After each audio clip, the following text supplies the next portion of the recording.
The book that changed millions of lives was rejected by every publisher. I know because it was my book. I had poured my heart, my faith, and my every spiritual insight into the game of life and how to play it. No, I knew. It carried the seeds of transformation for anyone who read it. Yet one by one, the letters came. Cold, mechanical. We regret to inform you. Those words can freeze the heart of a creative soul, but I want you to listen closely, because hidden in those words was not rejection. It was redirection. The world tells you, no, but Spirit whispers, there is another way. And if you will dare to listen to that whisper, you will discover a power that no committee, no editor, no critic can take from you. That is the principle I call divine audacity, the willingness to act as if the universe has already said yes, even when the world says no. When the last publisher's letter arrived, something in me could have crumbled.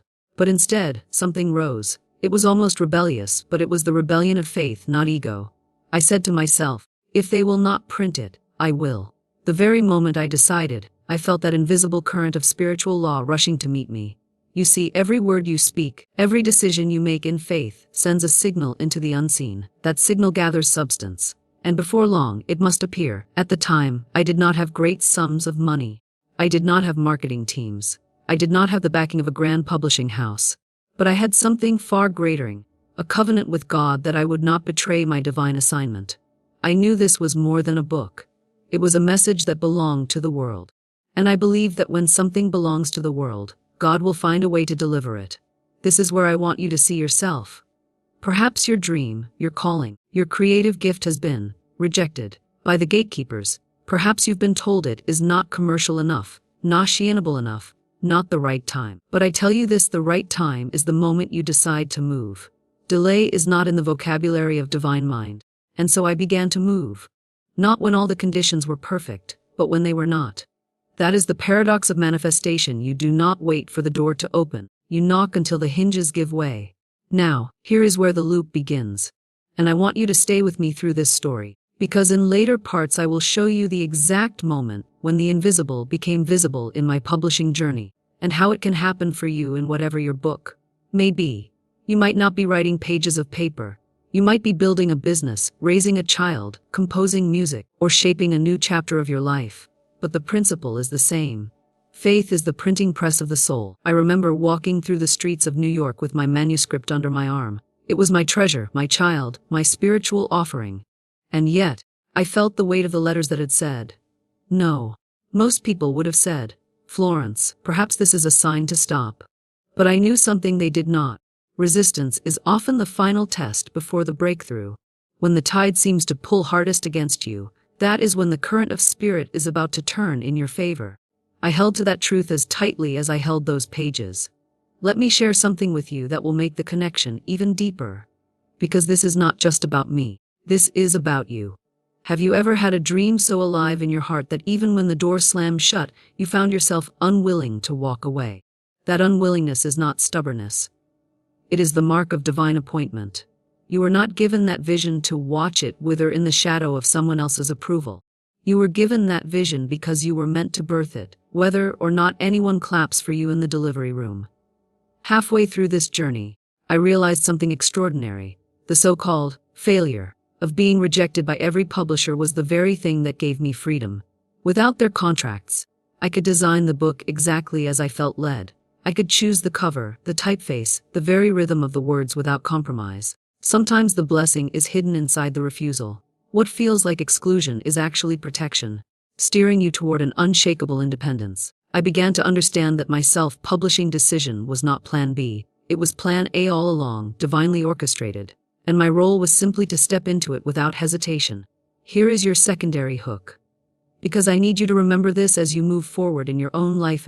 There will come a moment when you must choose between waiting for the world's permission and giving yourself permission. One path will keep you safe but small. The other will stretch you, test you, and ultimately transform you. Which one do you think the universe is rooting for? So I acted. I found a small printer in New York willing to take on my humble order. I handed over my manuscript with the same feeling you might have when handing over a precious heirloom, nervous yet certain.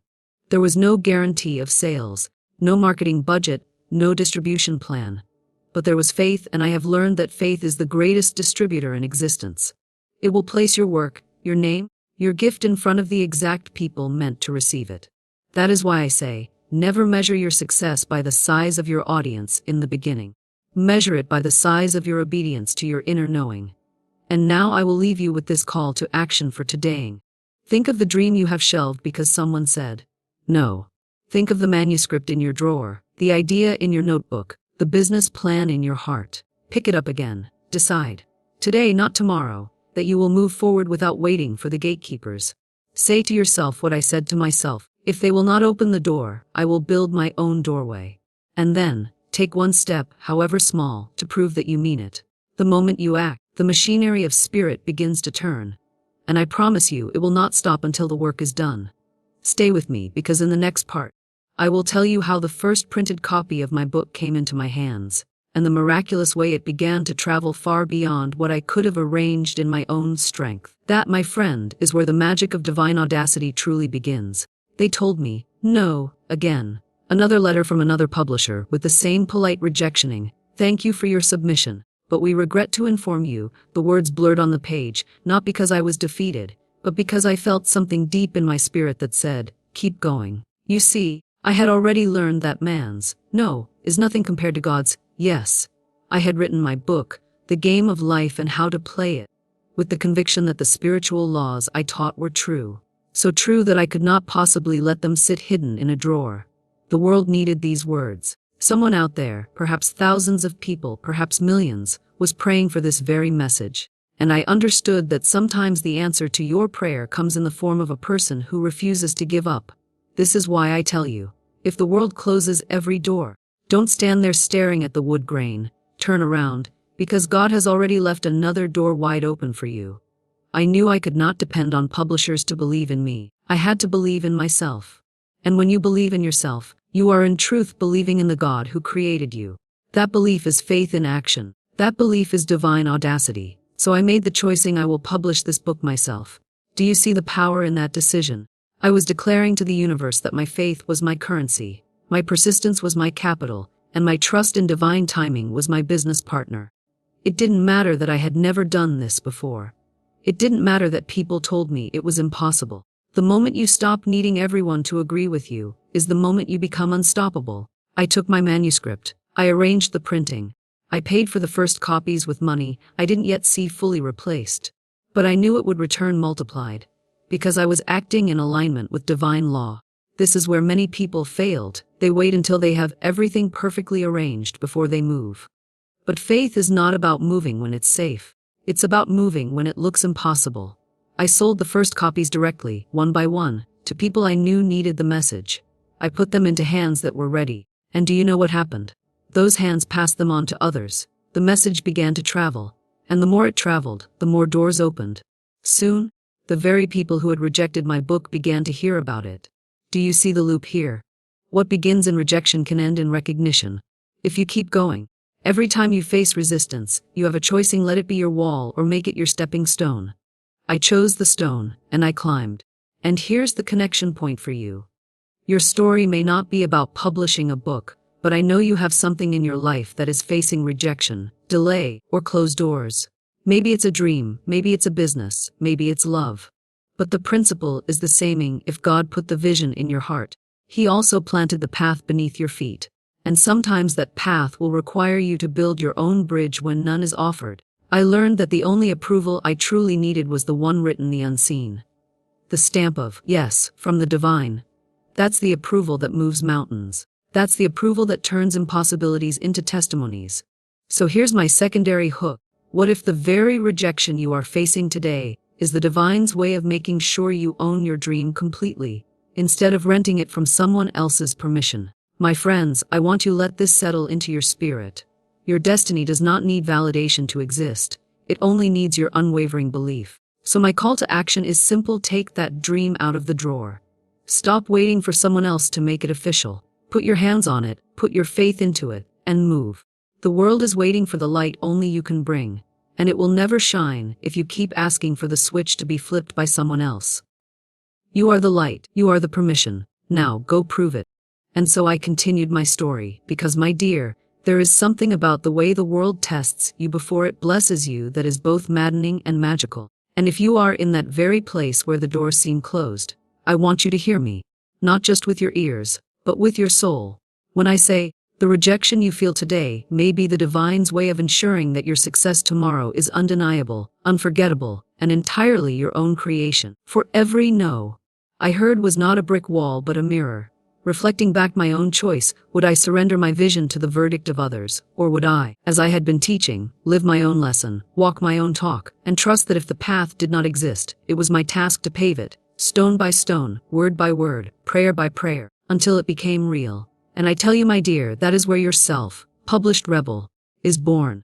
In that moment where you decide that the authority over your destiny is not in the offices of gatekeepers, but in the hands of God, and the courage within your chest. And perhaps you are there now, holding an idea that you have been told is not marketable, not ready, not in demand, and yet it burns within you.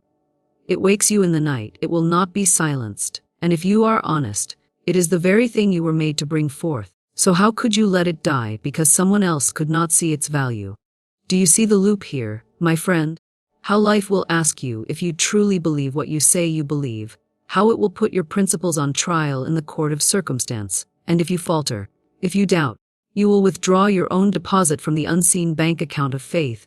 But if you persist, if you dare to keep moving forward, you make a deposit so large that the universe itself must compound it with interest. And so I found myself on the edge of that decision, realizing that perhaps the rejection was my teacher, not my enemy, for it dared me to become the very embodiment of divine audacity, to take the risk, to print the pages with my own funds, to put them in the hands of the people myself. And yes, there were whispers that I was foolish, impractical, even desperate. But do you know what I saw? I saw possibility where others saw impossibility. I saw open skies where others saw closed ceilings. And I knew in my heart that the law of expectancy does not work halfway. You either believe the promise entirely or you do not believe it at all. So I stood tall, reminded myself of the truth I had spoken countless times. Fear is only a shadow, and shadows vanish when you stand in the light of faith. And that was the moment I took action. Not tentative action, but bold, wholehearted action. Arranging the printing, setting the type, overseeing the binding, feeling as if each step was a proclamation to the world and to heaven that I was unshakable. And my dear, here is the part that I want to tattoo upon your memory. When you dare to trust God in such a way, you will feel something shift in the unseen. The air becomes lighter, the burdens become smaller, and it is as though 1,000 invisible hands have joined your own, carrying the work, lifting the load, opening ways that were closed. And though the journey was not without its struggles, the joy of knowing I had honored my calling was greater than any fear. And I tell you now, if you are standing in front of your own closed doors, if your manuscripts are stacked and your dreams are waiting, do not let the verdict of not yet turn into never. This is your loop, your call to rise again, your invitation to step fully into the audacity that faith demands. For the world does not need more dreams abandoned in drawers. It needs your voice, your vision, your creation. And so my call to you, my dear, is simple yet life-changing. Take your destiny out of the waiting room and bring it to the table today. Because if you believe in the law of divine supply, then you must know, your supply of courage is endless, your reservoir of faith is overflowing, and the only permission you will ever need to begin is the one you give yourself.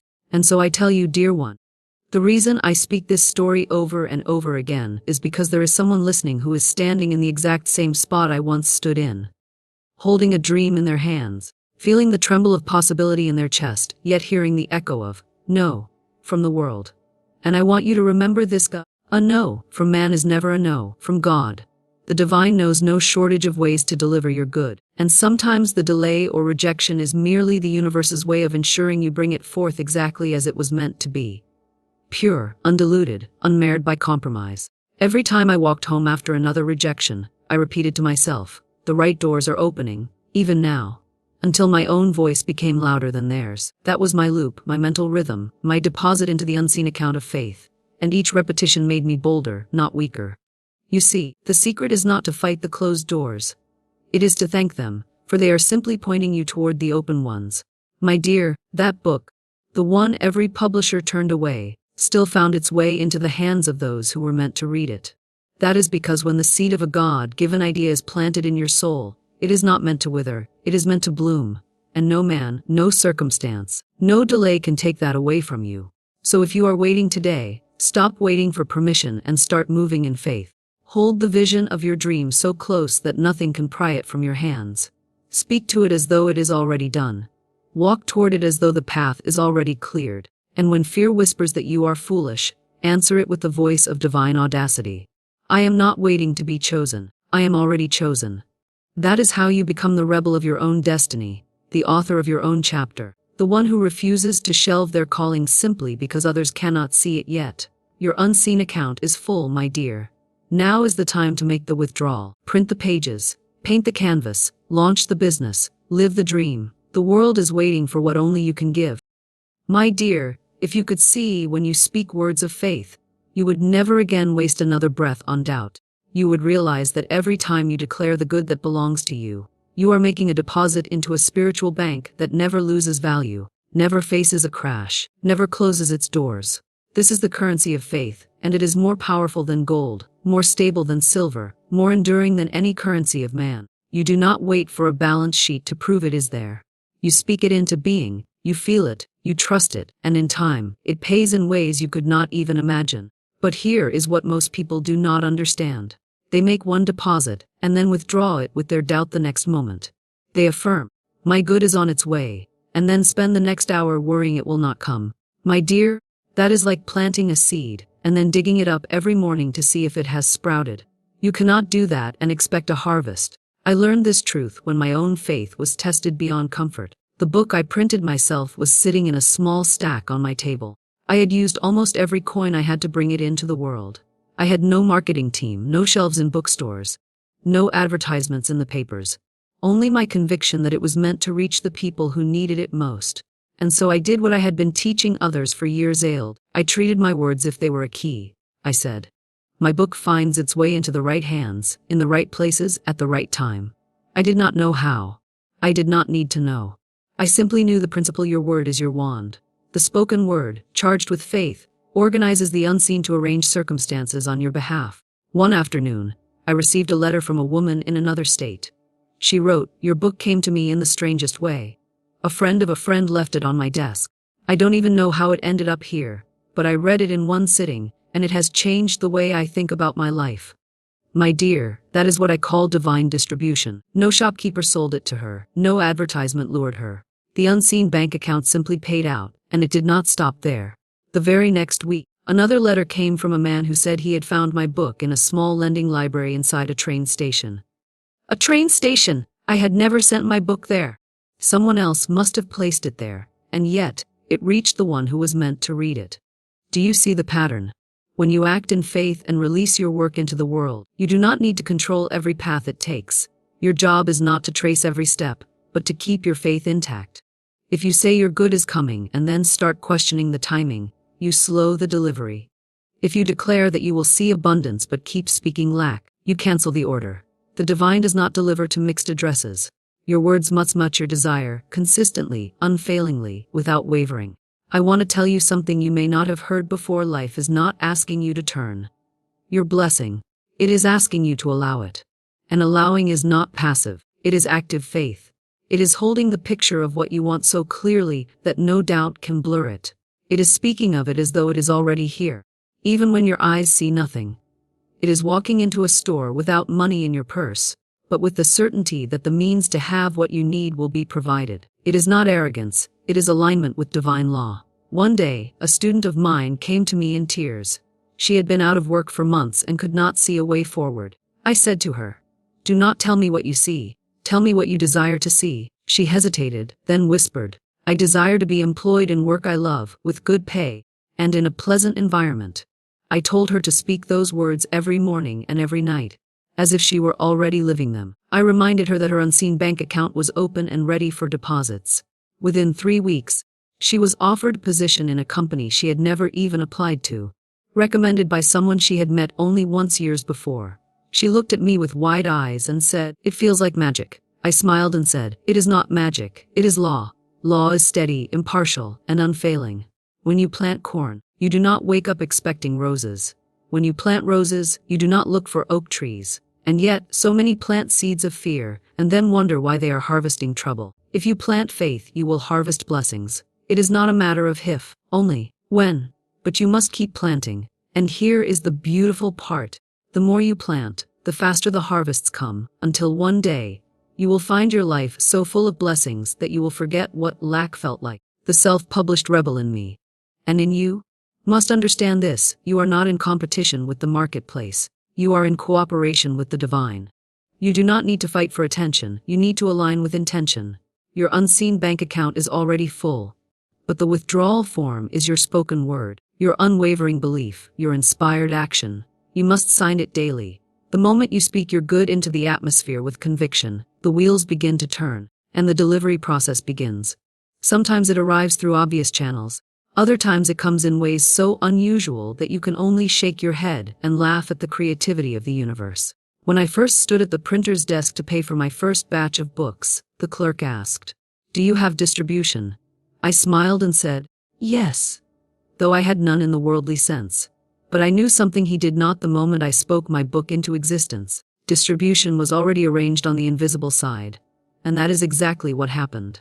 Books found their way into homes, into libraries, into hands across states and even across oceans. That is the power of refusing to speak defeat. That is the art of divine audacity. Holding your head high in the face of facts and walking in the truth of the unseen. My dear, you may be at the printing press of your own dream right now. Perhaps your business is in its infancy. Your art is still unknown. Your work is still unrecognized. Do not wait for man's stamp of approval. Do not wait for the crowd to cheer before you begin. The unseen audience, the one that matters most, is already applauding. Heaven has already printed your name on the invitation. Your job is to show up and play your part without fear. Every word of faith you speak is another coin in the account. Every doubt you resist is another shield protecting your treasure. Every action you take, no matter how small, is another investment that will pay in ways you cannot yet measure. So speak it, walk of it. Refuse to cancel the order, keep the deposit growing, and when the payout comes, and it will, you will look back and realize it was never luck or chance. It was law. It was faith. It was your unseen bank account, overflowing because you dared to believe when others told you it was impossible. And so, my friends, the deeper lesson of my journey began to reveal itself. That the true act of faith is not simply to believe in something when all is going well, but to hold that belief when every visible sign seems to mock you, when every voice says, "Stop." When every door you knock on seems to stay shut, and yet something within you whispers, "Go on." I have told you about the publishers who turned me away, the polite smiles, the kind words that carried a quiet finality. It is not for us. Each rejection could have been a full stop in my story, but instead, I treated each one as a comma, a pause to breathe and gather more faith before the next step. The mind without faith would have said, "They must be right, it's not possible." But the mind steeped in divine knowing says, "Their opinion is not my destiny." And this, my dear listeners, is where so many lose their miracles. They mistake a delay for a denial, a redirection for an ending, a test for a verdict. But the Spirit never slams the door without showing you another way in. I did not have a publisher, but I had a message. I did not have financial backing, but I had an invisible bank account filled with deposits of faith, gratitude, and vision. I withdrew from that account every day, not in the currency of dollars at first, but in the currency of courage, in the boldness to say, "I will bring this book into the world, even if the world says no." Do you see the connection now, dear listener? The divine law does not ask if the world approves before it works in your life.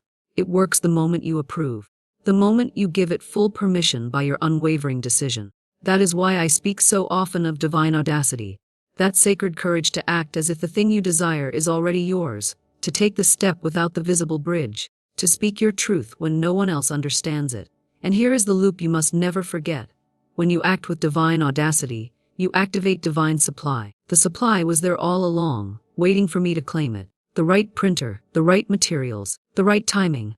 They unfolded like stepping stones across a river I could not yet see the end of. And I say to you now, if you are holding a dream, a creation, a vision, and you are waiting for someone else to give you permission to begin, you are holding yourself in chains. No one can authorize your destiny but you and the divine. When you know your path is yours, you must walk it. When you know your voice is yours, you must speak it. And let me tell you something that I learned in that sacred season. Sometimes the rejection you think is breaking your heart is actually the protection that will keep your vision pure. If I had been accepted by one of those early publishers, My book might have been edited into something smaller, safer, less bold. But because I self-published, every word was mine, unwatered, unweakened. The truth stood as it was given to me. And that truth traveled, and still travels, without apology. Do you understand what I'm telling you? What the world calls defiance, heaven often calls faith. What they see as stubbornness, the spirit sees as devotion. My so-called rebellion against the publishing gatekeepers was nothing more than my obedience to the higher law. And here is where we return to you. For this is not a story about me. It is a story about every soul who has been told, you can't, by the very people they thought would help them. It is about every creative spirit who has been turned away, every heart who has been told, not enough, every dreamer who has felt the heavy silence after asking for help and finding none. You too have a choice.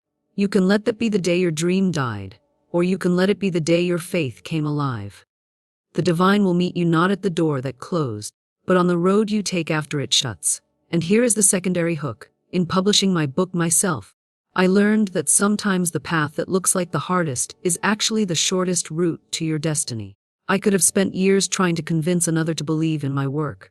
Instead, I believed in it myself, and because I did, it was released into the world in the perfect timing. This is your moment to decide. Will you wait for permission, or will you step into your authority? Will you let the closed door stop you, or will you find the open window, the hidden path, the way that only faith can show you? And my call to action is this today. Take one bold step toward the thing you have been postponing because others did not approve. Withdraw from your unseen account of courage. Make a deposit of gratitude for what is already yours in the invisible. Speak as if it is done. Act as if it cannot fail. For the truth is, you and the divine are the only partners you need to begin. The rest will meet you along the way. And as you walk that path, remember my story. The story of a book no publisher wanted, a voice no gatekeeper opened the door for, and yet a message that found its way into the hands of millions. Not because the world said yes, but because I refused to say no to myself. And so I stood there, holding the very book that no publisher wanted, the book that every expert had said was too simple, too strange, or too risky. And yet I knew deep in my heart that it was not just a book. It was a seed of truth that had to be planted. And I thought to myself, if no one will open the door for me, I will simply walk into the garden of life and plant it myself, because the soil of faith does not wait for permission. And my friends, that is the very moment you must learn to recognize in your own life. The moment when you stop waiting for the world to hand you the keys, and you realize you already hold them. Because what I did with my book you can do with your dream. And if you loop this thought again and again, if you repeat it until it becomes part of you, you will find that courage is not a loud announcement but a quiet decision to act in the face of uncertainty. And so I kept printing, I kept speaking, I kept giving. And each time I sold copy it was not simply a sale. It was a message sent into the universe that I believed in my mission. And when you take action like that you are making deposits into the great unseen account of your destiny. And life always returns those deposits with interest, sometimes in ways you could never imagine. So ask yourself right now, what is it that you are sitting on, waiting for someone else to validate? When the truth is, your validation is the only stamp you need. For if I had waited for permission, the game of life and how to play it would never have touched the millions of hearts it has. And I want you to feel this as I say it, because I am speaking it over your life. You already have enough to begin. You already have enough to step forward. You already have enough to publish your vision into the world, whether it is a book, a song, a painting, a business, a ministry, or a dream. And I loop this truth over and over so it sinks into the soil of your souling. It is not the world that decides if your dream is worthy, it is you.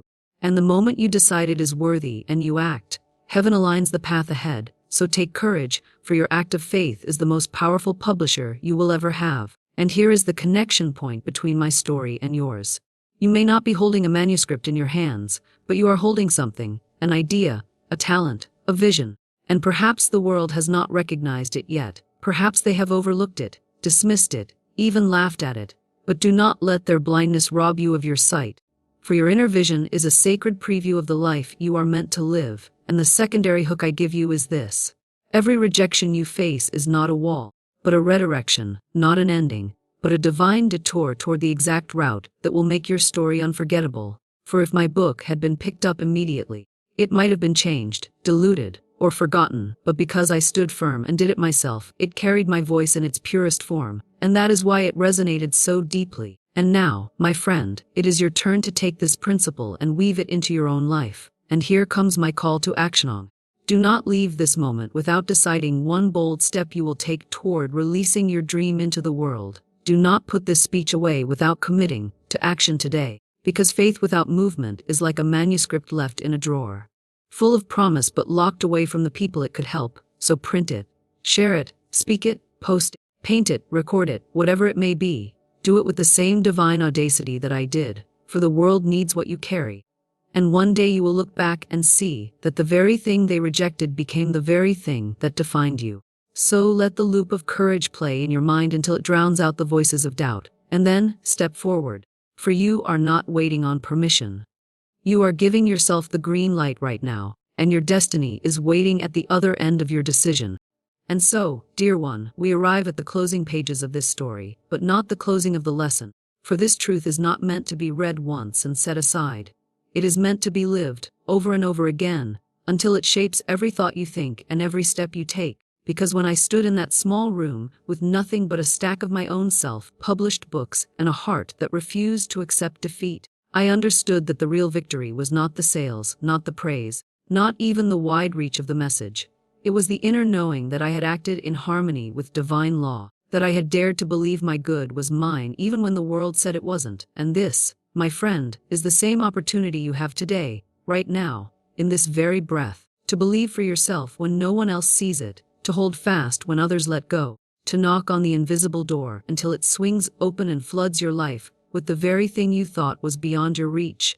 For I tell you, the moment you decide to trust that your path is divinely guided, and that your vision was given to you for a reason, the universe itself begins to rearrange its pieces to make room for your blessing. And yes, you may meet rejection. Yes, you may hear the word no so many times that your ears grow tired of it. But if you refuse to surrender, those very no's will turn into the stepping stones that lead to your greater ease, just as they did for me. And I loop you back, yet again, to that sacred truth we have circled from the first moment of this tale, that nothing can block what is divinely yours, except the walls you build in your own mind. So tear them down, brick by brick, doubt by doubt, and fill the open space with faith, fierce and unshakable, so fierce that it frightens your fear into silence. And I want you to see it now, not as a theory, not as a nice thought, but as a living reality, that the same hand that guided me to self-publish is guiding you in this very moment toward the path you must walk.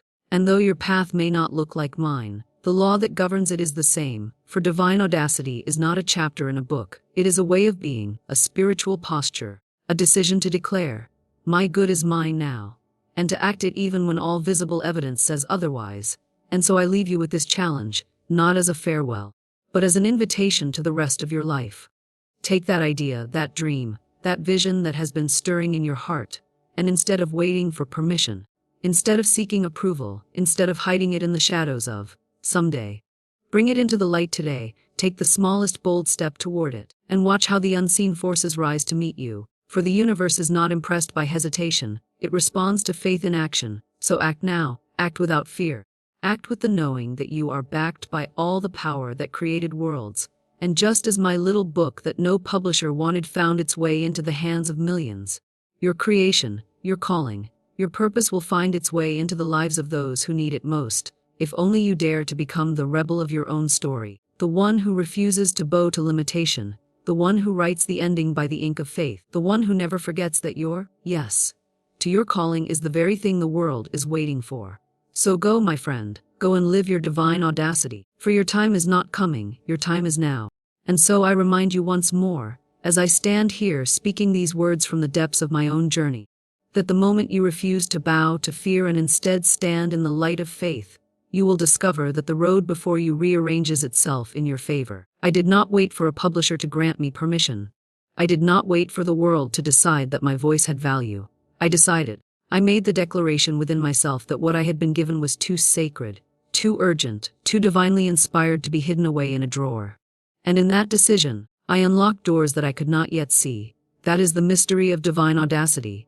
You do not wait for proof before you move, and the proof appears. Many people are still sitting in their metaphorical waiting rooms, holding a manuscript, a painting, a business idea, a dream in their hands, waiting for a nod from the world. But I tell you, the nod must come from you. The permission must come from within. I gave myself permission, and in doing so, I stepped into my role as a creator of reality. You can do the same. And the moment you do, you will feel the surge of power that comes when you act as if you already are the person you long to be. That is the secret. Act as if, speak if, walk as if, until the world has no choice but to agree. The publisher's rejections were not my defeat, they were my refining fire. Every no became the echo that made my yes louder. Every door that closed reminded me that I was never meant to enter through someone else's gate. I was meant to build my own. When you take that stance, when you say, if no one opens the way, I will create the way, you step into the realm of miracles. My press, my printed books, my first readers, they were all born from that decision. I did not see the whole staircase, I took the first step. And in that step, the path unfolded. This is not just my story. It is the universal story of every soul who has been called to bring forth something that did not exist before. It is your story if you dare to claim it. The creative spirit within you has been waiting for you to stop asking for validation and start moving in faith. Because the truth is, the only stamp of approval you need has already been given by the one who placed the vision in your heart. When I held that first copy of The Game of Life and How to Play It in my hands, printed by my own will and faith, I felt no bitterness toward the publishers who turned me away. Why? Because their rejection was my liberation. Without it, I might have waited years for someone to choose me. Instead, I chose myself, and that is the message I want burned into your mind today. You have the power to choose yourself. You have the authority to decide that your dream, your message, your creation, is worthy of the world's attention. The laws I taught, the law of prosperity, the law of non-resistance, the law of substitution, they were not just words on a page. I lived them in that moment. I substituted faith for fear. I refused to resist the closed doors. And I prospered because I aligned my actions with my belief. You can do the same. You can refuse to let someone else's lack of vision shrink yours. And now I must tell you this, the ripple effect of that decision is still unfolding today. My words, printed by my own faith nearly a century ago, are still reaching people I never met, in countries I never visited, in times I never lived to see. That is the power of following through. That is the power of saying yes to your calling, even when the world says no. Your act of courage today will travel further than you can imagine. It will echo in the lives of people you will never meet. So why would you hold back? Why would you bury your talent in the ground when it was given to you to be multiplied? Step out. Print your book. Start your business. Share your art. Launch your idea. Refuse to let the fear of rejection silence you. Because rejection is not the end. It is often the signpost pointing you toward the path you were meant to walk all along. So I leave you with this call to action. Be the rebel who listens to the higher law, not the lower opinion. Be the one who, when the world says, wait, says, now is my moment. The greatest spiritual victories are won not by those who played it safe, but by those who dared to believe that their vision was divinely timed. Make the move today. Send the message. Print the page. Launch the dream. Your divine assignment is not waiting for anyone else's stamp. It is waiting for your decision. And when you take that leap, you will join me in knowing the truthing faith is the publisher of all things seen and unseen. And once you say eyes, the world will have no choice but to catch up.